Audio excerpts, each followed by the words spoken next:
Neil Armstrong, who died this summer, if he'd looked down, when he looked down on the Arctic 40 years ago, there was twice as much ice as there is now.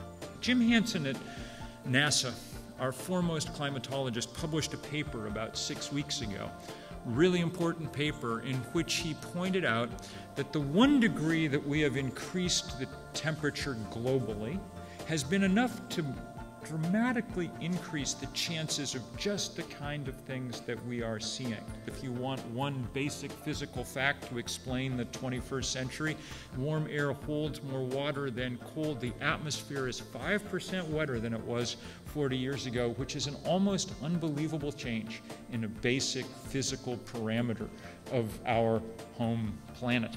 Having typed the first book about climate change 23 years ago, and then having watched over the intervening 2 decades as very little happened, as Washington engaged in a 20-year bipartisan, entirely successful effort to accomplish nothing, okay? At a certain point, one decides that one wants to try and spur action. I called up Jim Hansen at NASA and said, look, we need a number to work with here. What's the real number for carbon in the atmosphere? And he said, I've been kind of wondering that myself. Let me set my team to work. And in January of 2008, he published a paper, he and his team at NASA, that said the number is 350 parts per million. They said any value for carbon greater than that in the atmosphere is not compatible with the planet on which civilization developed and to which life on Earth is adapted. If you own a fossil fuel company, if you're Exxon, you don't have to pay to put out your waste. Everybody else does, but Exxon is allowed to put its carbon into the atmosphere for free. The obstacles are not technological, they're political. Blaming endlessly politicians for the problem is missing the point, all right? That they're embedded in this system that draws its power, its wealth from the fossil fuel industry, and that it is that industry that now is a kind of rogue industry that is determined to pour 5 times more carbon into the atmosphere than what all the scientists have told us the atmosphere can safely contain.